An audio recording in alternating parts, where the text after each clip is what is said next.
Akkam jirtu maatiiwwan chaanaalii baruuftuu har'a kan waliin ilaallu Gilgaala 3 tuqaa tokko waliin ilaalaa haga xumura viidiyoo kanaatti na waliin tura. Gaaffii tokkoffaan tuqaalee koordineetii diriiroo armaan gadii irratti argaman cimdiilee tarmii isaanii barreessii jedha. Egaa asirratti tuqaa A, tuqaa D, tuqaa C, tuqaa B ni jiru. Maal isaanii kan nuti barreessinu cimdii tarmii isaanii barreessina jechuudha. Tuqaalee kana. Tuqaa A yoo barreessinu maal gootu asirratti sarara olee sarartuu jechuudha. Kan tuqaa kana keessa darbu, tuqaa A kana keessa jechuudha. Akkasitti yoo sarartan tuqaa A kana keessa darbuu qaba. Sarara olee yeroo sarartan tuqaa A kana keessa darbuu qaba. Asitti egaa siiqee xaa eessarratti kan inni qaxxaamuru negatiiva 3 irratti akkuma argitan kunoo negatiiva 3 irratti qaxxaamura. Kanaafuu negatiiva 3 jettu. Sarara dalgee immoo sarartu kan tuqaa A kana keessa darbu jechuudha. Siiqee yaarratti kan inni qaxxaamuru eessarrattidha? 2 irratti qaxxaamura. Kanaafuu yeroo keessan akkasiin keessu jechuudha. Cimdii tarmii tuqaa A kana jechuudha. Tuqaa A kan akkasiin keessu. Xaan negatiiva 3dha. Yaan immoo 2dha jechuudha. Kandaas akkasumatti kan isin hojjettan. Kandaa yoo hojjettan maal gootu? Sarara olee yoo sarartan akkasiin jechuudha. Siiqqee xaa eessatti kan inni qaxxaamuru 2 irrattidha. Sarara dalgee immoo sarartan kan daa kana keessa darbu jechuudha. Tuqaa daa kana keessa darbu maanni 3 irrattidha. 3 irratti akkasiin keessu jechuudha. Kan tuqaa caa immoo sasillee akkasumatti kan isin sarartan jechuudha. Kan olee yeroo sarartan siiqqee xaa irratti negatiiva 2 irratti kan inni qaxxaamuru. Akkasuma sarartan immoo dalgee jechuudha. Negatiiva 2 irratti innis siiqqee yaas negatiiva 2 irratti qaxxaamura jechuudha. Kan baas yoo ilaaltan akkasii yoo sarartan siiqqee xaa kan inni qaxxaamuru eessarrattidha? Eessarrattidha jechuudha? 3 irrattidha. Siiqqee yaa immoo negatiiva 3 irrattidha. Akkasiin keessu jechuudha. Gaaffii lammaffaan immoo koordineetota armaan gadii diriiroo lakkoofsa tokkicha irratti mul'isi. Diriiroo lakkoofsaa tokkicha irratti mul'isi. Asirratti yoo mul'ifnu diriiroo lakkoofsaa irratti jechuudha. Mee haa kaafnu. Isin sarartuu fayyadamtanii bareechitanii kan wal qixa ta'e kan safara qabu seeraan sararuu dandeessu. Asirratti yoo naam jechuu baateyyuu jechuudha.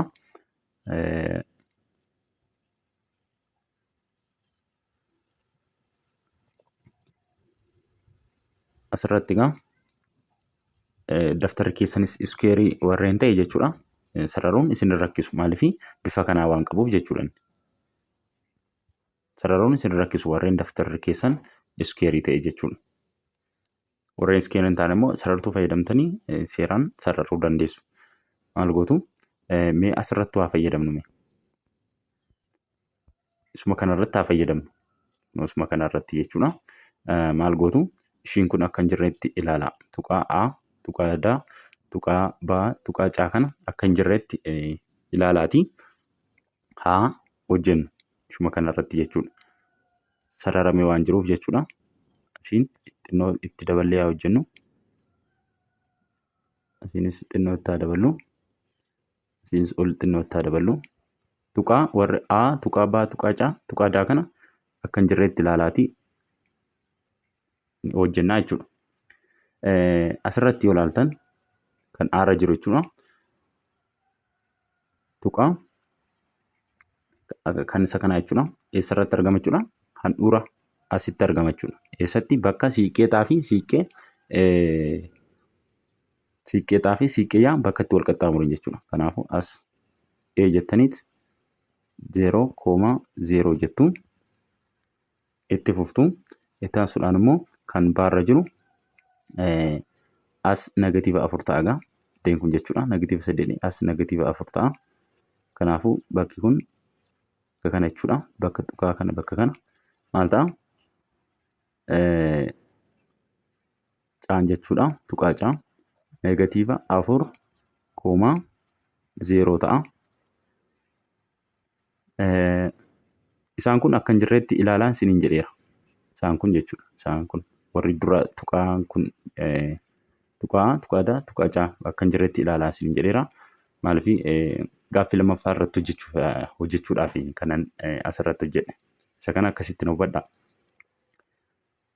Itti aansuudhaan immoo kan caarra jiru gaaffii caarra jiru 0,3 miti 0,3 0,3 jechuun eessatti argama? As bakka kana xiyyaanoon isinitti agarsiisu bakka kana jechuudha. Bakka kanatti kan inni argamu tuqichi. Kanaafuu tuqaa A jechuudha. 0,3 akkasiin keessu. Daarra kan jiru immoo 2,0ti. Xaan 2dha. Yaan immoo 0 jechuudha. Xaan 2 eessadha? Asidha jechuudha inni immoo. Xiyyaanoon isinitti agarsiisu bakka kana jechuudha. Kanaafuu baan maal ta'a? 2,0 asitti argama. Inni itti aanu immoo irra kan jiru 0,-3ti. 0,-3.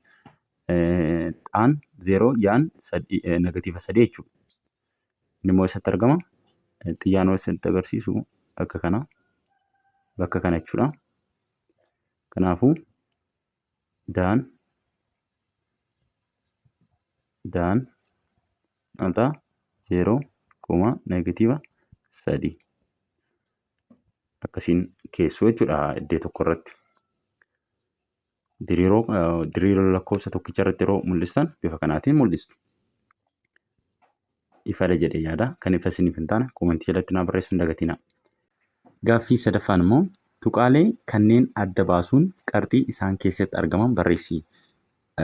Qarxii meeqaffaa keessatti argama kuni? Qarxii tokkoffaa keessatti argama. Maaliif asitti koordineetiin xaas kan yaas maanni poozitiivaadha jechuudha. Jechuun xaanis poozitiiva, yaanis poozitiiva. 5 fi 7 poozitiivaadha.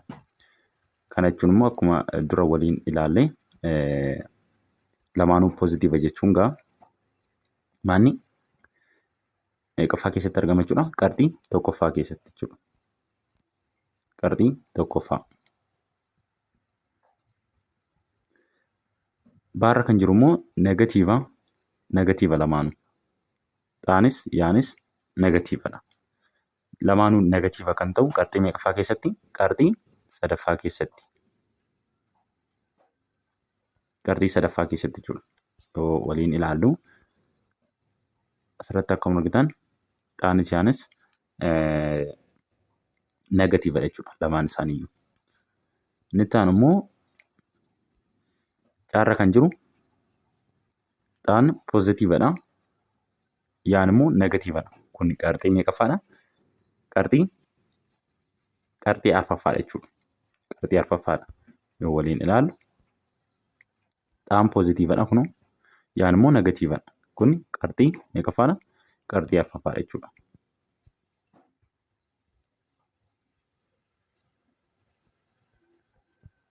Qarxii arfaffaa.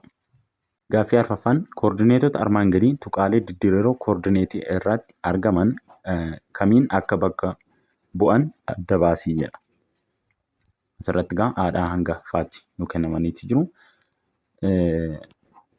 Asirraa tuqaalee isaan kun kam akka bakka bu'an asirratti guunnaa jechuudha. R jiru irraa yookaan 0,9 jedhamti 0,9 ni barbaannaa jechuudha.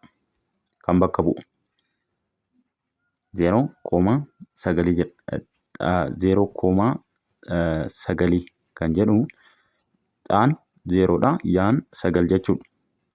Kana jechuun eenyudha? Daataa jechuudha asitti. Kanaafuu asitti kan bakka buusan eenyu ta'a?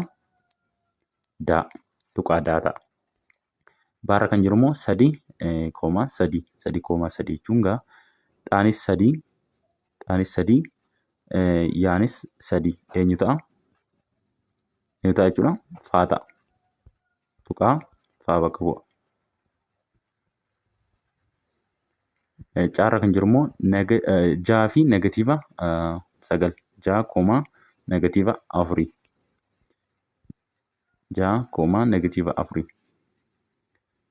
eenyudha jechuudha. Asiin akkas yoo deemtan 6 asii argattu. Asiin immoo -4 akkas yoo dhuftan eenyuun argattu? Tuqaa caa argattu. Kanaafuu as maal jettu? Tuqaa caa ta'a jechuudha.